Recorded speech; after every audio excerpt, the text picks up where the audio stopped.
Hi guys, welcome back. We're gonna go get right into the next chapter.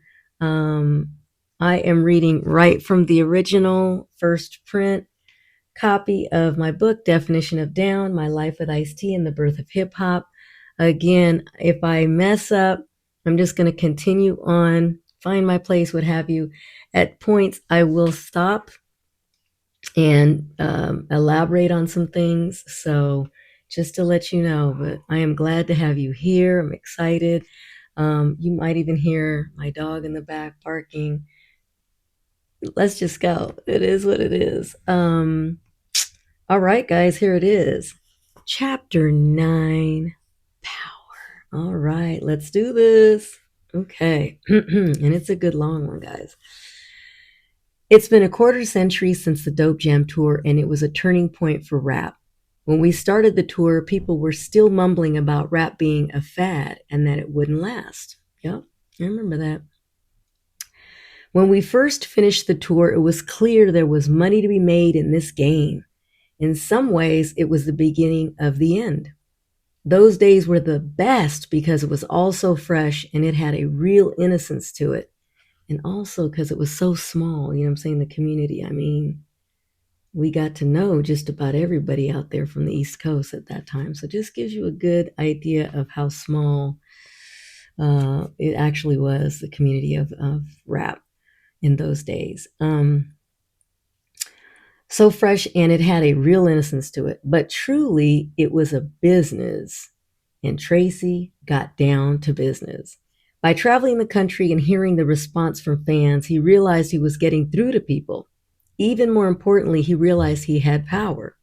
After we got back from tour, Ryan Pace was at the top of the rap charts, and we were flush with enough cash to pay off our apartment a year in advance. Having money in the bank account for the first time felt really good, but we also had to change a few things.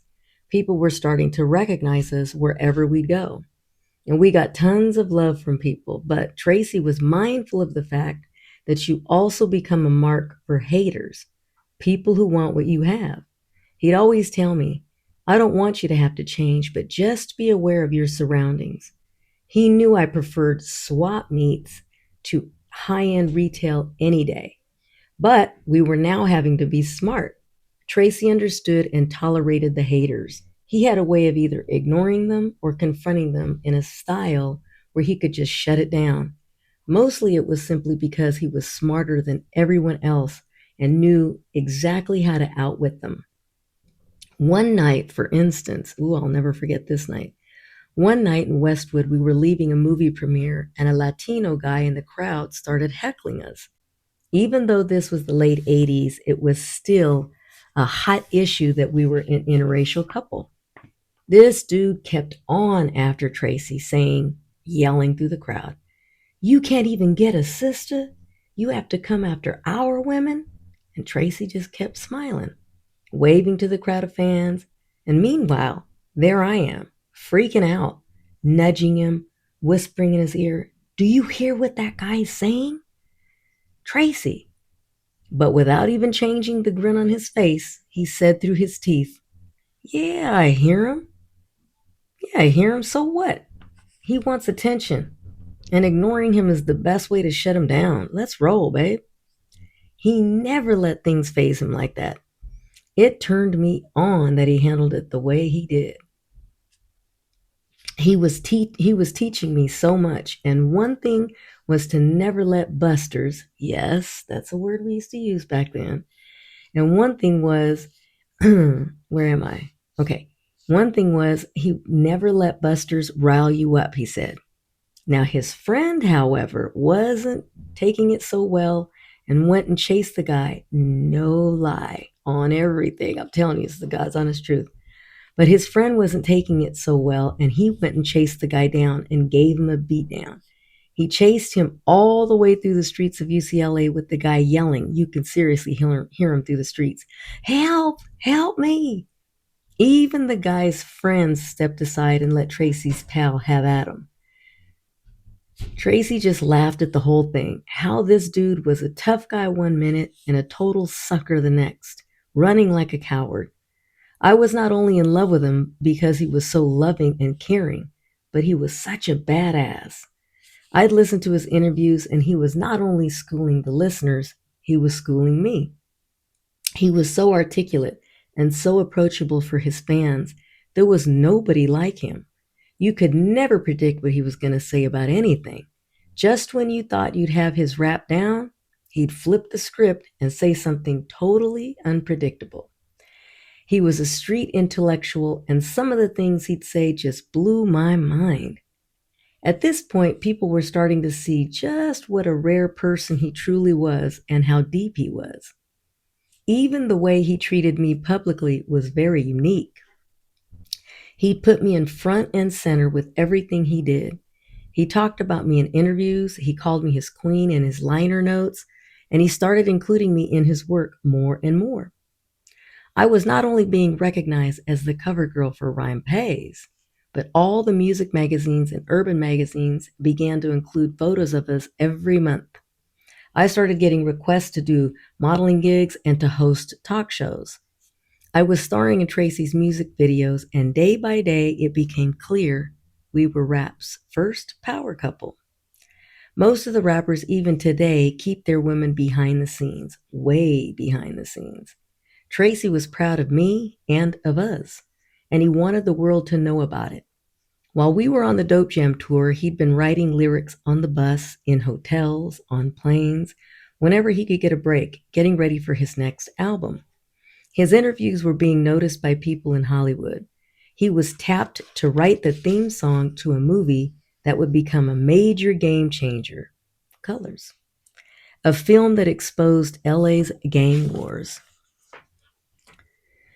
Not only did Hollywood execs tap him to create the song, but they turned to him for advice on just how real this war was in LA.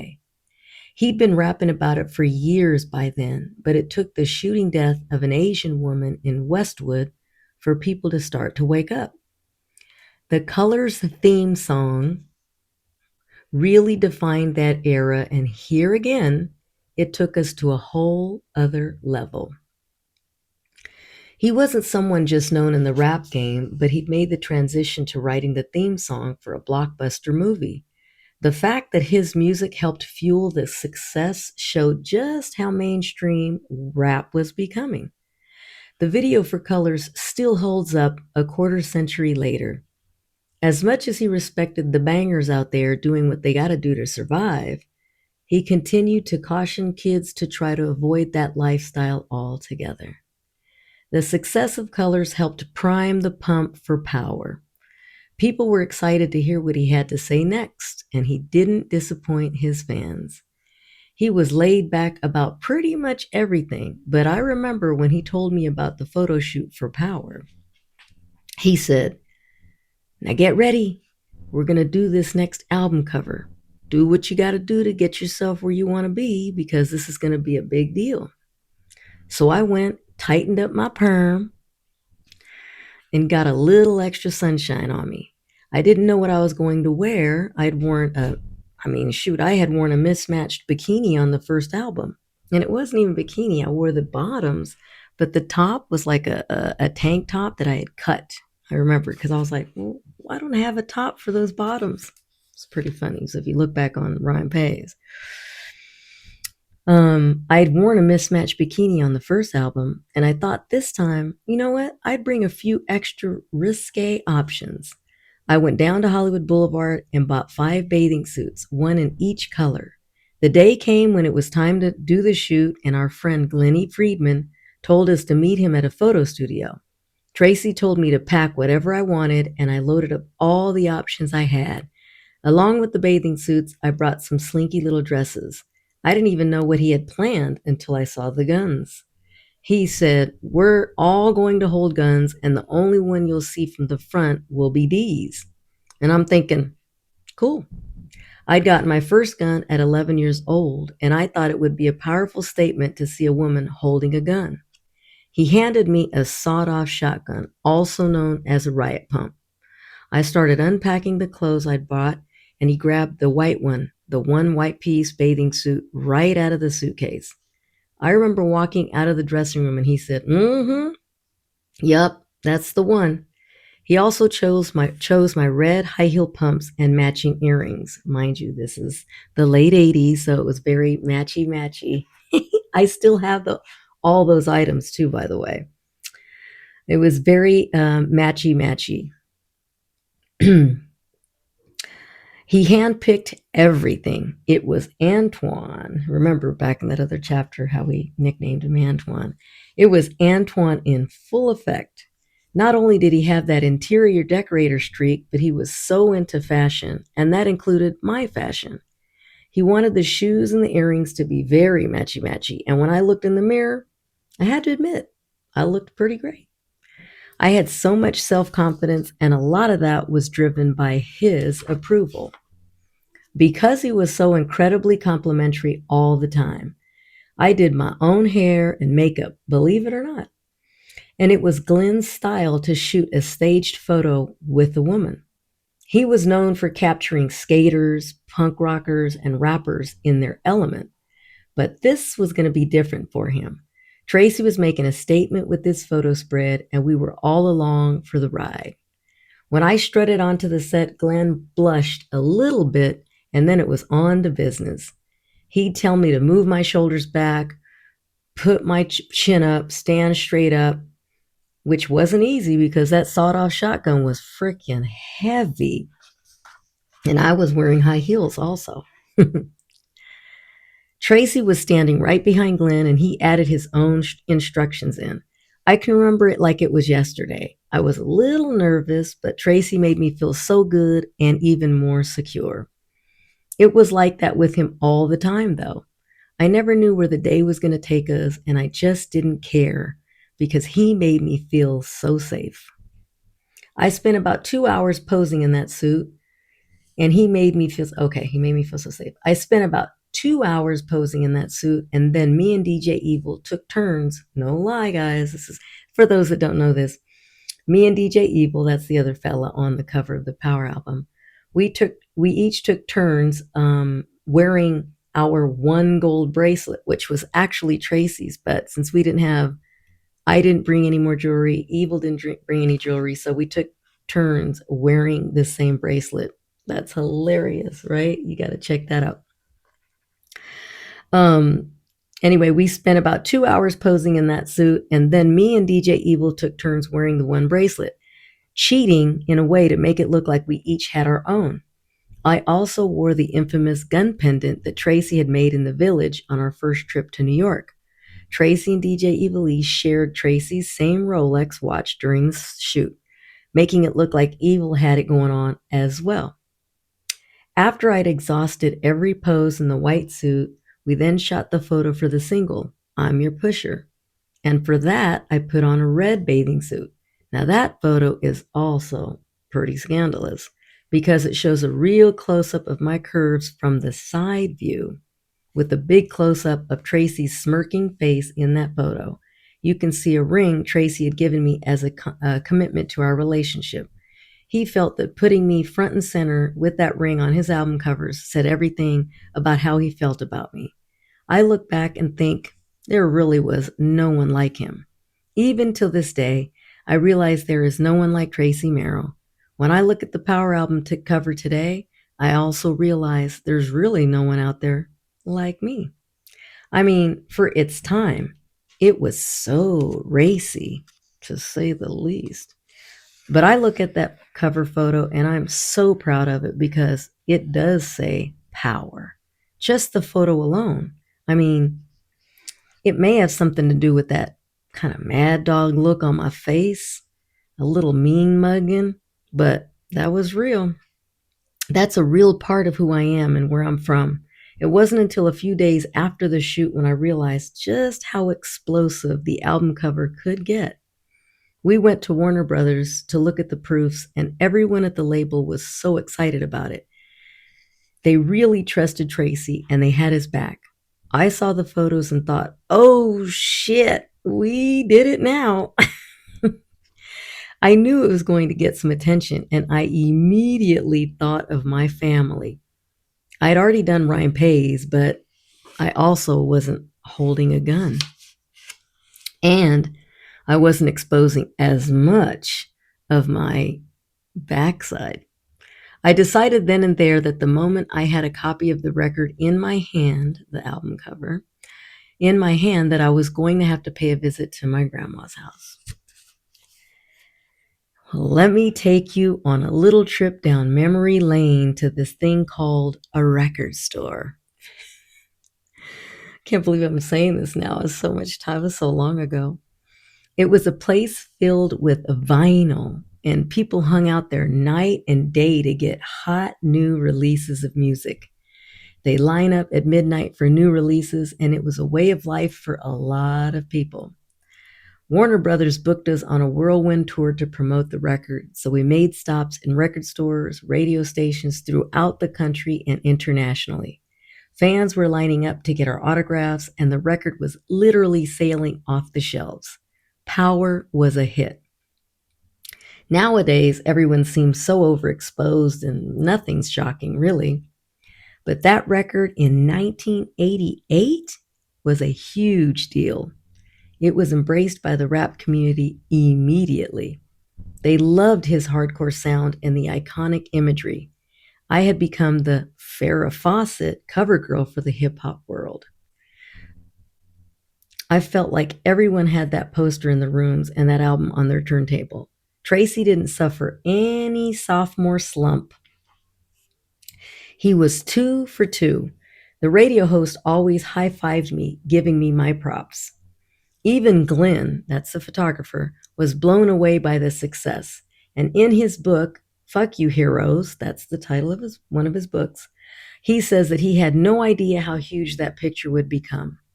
Needless to say, with any success, you can also plan on haters to crawl out of the woodwork.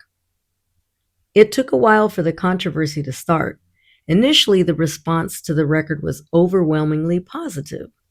But then a series of articles started popping up by feminists who condemned my pictures as being degrading to women. They also tried to play me as a victim. In addition, the fact that the Power album also contained Tracy's idea of a love song, Let's Get Butt Naked and Fuck, no lie, that's the name of it, it sparked more controversy. The feminist writers weren't feeling that one either, of course. I thought the song was funny as all hell. True to my word, I took the album to Grandma's house. When she saw the photo, she said, Mija, you look so pretty and strong. Such a strong Mexican girl. But I don't care for the way your suit goes up your butt in the back. Not kidding. I don't care for how your suit goes up your butt in the back. But you look so beautiful. And I figured, well, hell, if my grandma's cool with it, then I'm good. She also knew that Tracy and I were together, and he was showing me off to the world. He was so proud to be with me, and I was proud to be with him. That cover just sealed the deal. We were now officially the king and queen of rap. People on the street would call me Darlene the Queen, because it was in the liner notes of that album. Because that's what he would call me in some of the articles too. Oh, believe me, I was nobody's victim. I was a girl in love, and I was proud of her man. As more and more feminist groups condemned the Power album cover and even indicated his lyrics could promote, can you believe this, rape, there came a time for us to defend our art. And where better to do this than on Oprah? Back in the late 80s, Oprah was blowing the hell up, and so was the PMRC, the Parental Music Resource Center. And man, we've come a long way since those days, right? That was when Tipper Gore and her political allies determined that music needed a stamp on the cover indicating whether or not content was appropriate for children. They were known as the Washington Wives, and their stated goal was to increase parental control over music deemed to have violence, drug reference, or sexual content. Sounds simple enough, but it elicited a shitstorm, and Tracy was at the wheel driving the bus. Frank Zappa was riding shotgun, if you know what I mean. You got to look Frank Zappa up, and then you'll get it. Tracy felt the wave of censorship coming his way and hurting other artists who were also pushing the envelope with their work, which is why he titled his next album Freedom of Speech. Just watch what you say. Excuse me. Increasingly, he believed the government was circling the wagons, and he felt that the PMRC was just the tip of the iceberg. I used to lie awake, truly frightened for him because he really had no one to help him fight his battles. I was there staunchly by his side, but I could see there was no manager or agent who could really step up and take the lead. Tracy had to wage his own wars.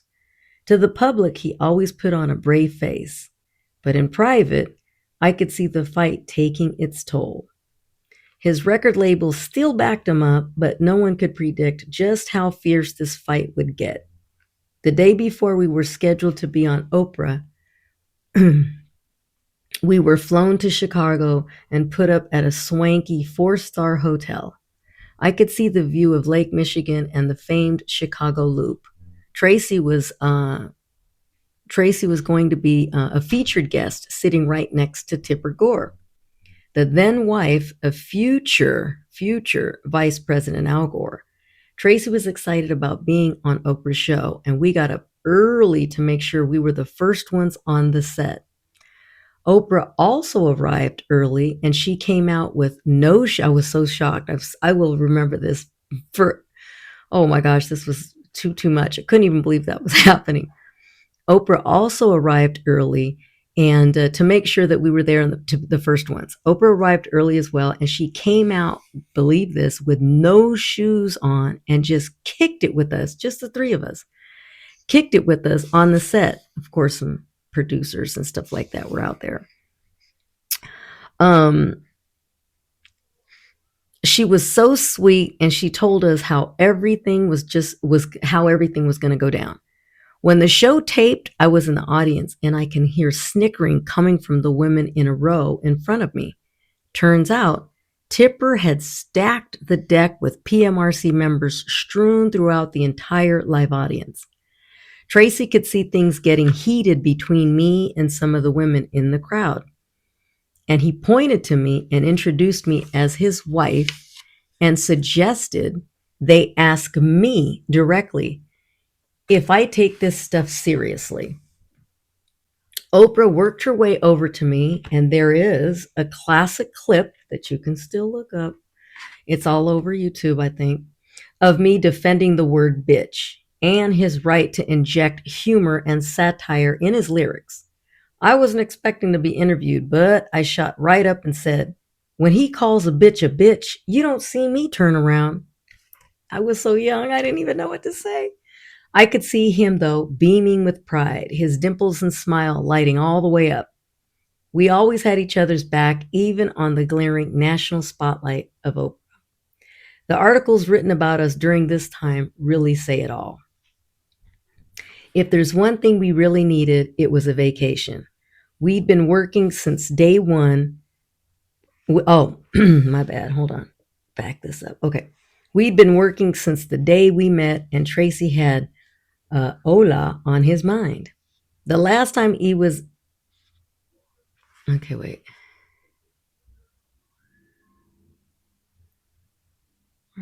Okay. If there's one thing we really needed, it was a vacation. We'd been working since the day we met, and Tracy had Aloha on his mind. The last time he was in Hawaii, he was stationed there in the Army. He hadn't taken a legit trip back, and he was so excited because we had money now. And he told me to book us a vacation. I didn't waste any time. We went to Maui first, and it was so dreamy. The room faced the ocean, and we were so excited to be there.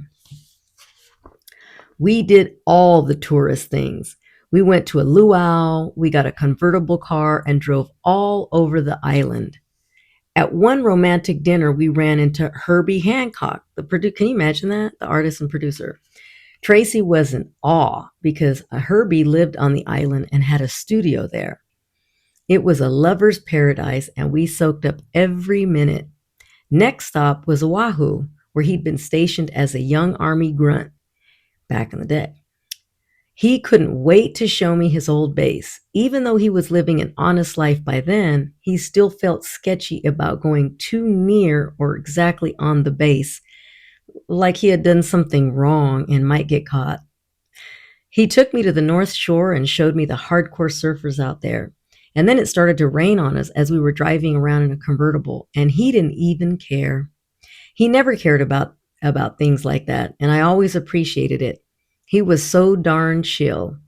We'd been together for a few years by that point, but I was still learning what I can and I can't. Well, I was still learning what I can and can't say to him. Even though he was very chill, he still had certain idiosyncrasies. And as a man, there were things he didn't want to be challenged on. And apparently, his scuba diving technique was one of them. We decided to take diving lessons to get certified, and we both had the same instructor, and we received the same information. We went to take our first dive, and this fool was so excited. We were videotaping everything by that point. And as we went further down, I noticed that Tracy wasn't releasing the pressure from his mask. Oh gosh, I can't forget this one. Oh my goodness. I wish I had a picture of how he looked when this happened. Oh my God. I have videotapes of all this stuff like that, but we decided to take diving lessons to get certified. We both had the same instructor. Now remember that. We went to take our first dive, and this guy was so excited. We were videotaping everything, and by that point, as we went further down, I had noticed that Tracy wasn't releasing the pressure from his mask, and I also noticed he wasn't following all the instructions. He was doing that whole schlep, about a guy knowing what to do, like he was going to do it his way. I swam right up to him, concerned about the mask's pressure, and I gestured towards the mask, like I'm showing him, like, this is what you need to do. And he just put his hand up and waved me off like, I know what I'm doing. I'm thinking to myself, I'm going to listen to what the white man taught me and told me. I'm going to follow protocol. I'm not doing that vadio schlep like he was doing. I'm following instructions. He damn straight. And guess who came out unscathed after her first dive? Me. Yes, right. Now, didn't work out so well for Tracy, though. As he came up from his dive and took his mask off, I heard a collective gasp. Just like that, the entire boat. I looked over at him and oh my God. It was the creature from the Black Lagoon. No lie, like these huge eyes.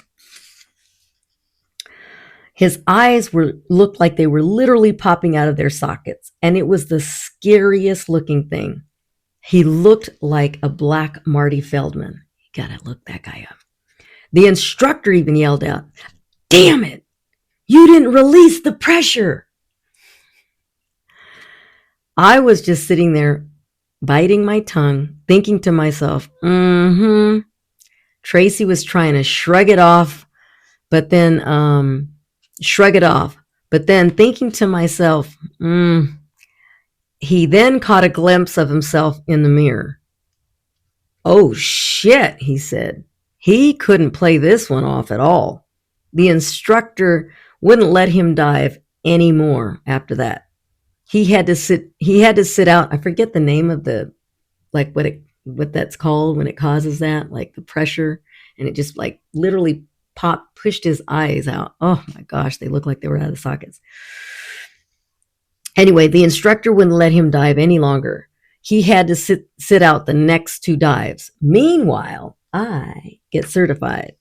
His scary eyes looked like that all day and night, And finally, by the next morning, it was all gone. Oh my goodness. Oh, there's that picture of me. It's me in my scuba outfit on the boat.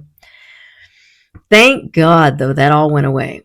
But that trip was pivotal. That trip was pivotal for so many reasons. But one thing I recall is just how close I felt to him and how much he poured his love out for me.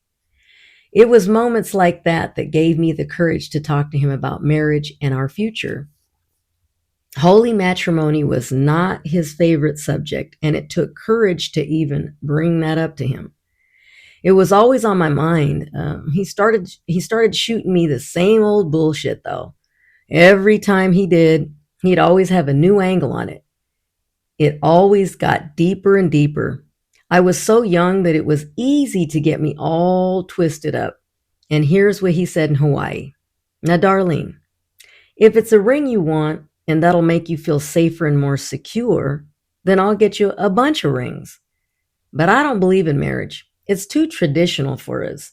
What we have is deeper than most people who just went for paperwork. Look at Goldie Hawn and Kurt Russell, he'd say. They're happy. Most rappers, you don't even know about their girl. They keep them hidden in the background. But look at us, he'd say. Everyone knows that we're together. I'd see his lips move and think to myself, oh, here we go again. Wah, wah, wah, wah. It would be the sound of the teacher from the Peanuts. You know, Charlie Brown. I'd nod my head and say, right, right, right. No, you're right. I feel you. But that was mostly a lie. And eventually I'd get an opening and shoot back. But it's what I want. You know I'm not going to do you wrong, I'd say to him. You should know that. Plus, I'm Mexican. We go for the traditional stuff like marriage and kids. And then he'd say, watch, we're going to be together a lot longer than most couples who got married. He kept referring to marriage as the papers, reducing it all down to paperwork. Even though I'd accept his words, it just killed me inside because I wanted to be his wife. And you can imagine my family always asking me questions about it.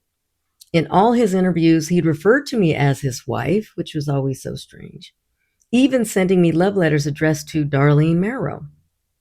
But when it came to making it official, he thought he knew best. I look back now and realize he did know best. He knew what was best for him. I had to try and get over it, but it wasn't easy, especially on that beautiful island where romance was everywhere. He did buy me rings, though, and after that trip, he bought me one in particular to surprise me with, a gold and solitaire diamond ring. It was beautiful, and I was grateful, but I so wanted to be married to him for real.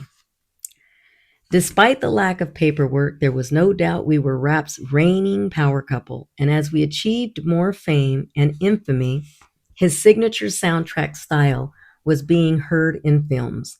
His movie star cachet was on the rise. He began getting more film offers, and these were a nice step up from the break-in movies. His first big opportunity came from the bathroom at Power Tools, the hottest nightclub in LA at the time. It was during the late 80s. As legend goes, Mario Van Peebles had heard Tracy's voice in the bathroom stall next to his and said, I've been trying to find you. You're my Scotty Appleton. Tracy and Mario were in that bathroom forever, setting up the new Jack City deal. It was on. Tracy came out of that bathroom with Mario, and they were both beaming because they knew they were going to kick some ass. Even though Tracy was tripping because he was going to play a cop, Mario told him he was just perfect for the role. He said, dude, you're acting. If you can play a cop, the total opposite of you, you can play anything. That's true. Tracy looked at me when he finally got out of that bathroom and said, baby, pack your bags. We're going to New York City. Oh, and this chapter has some great pictures.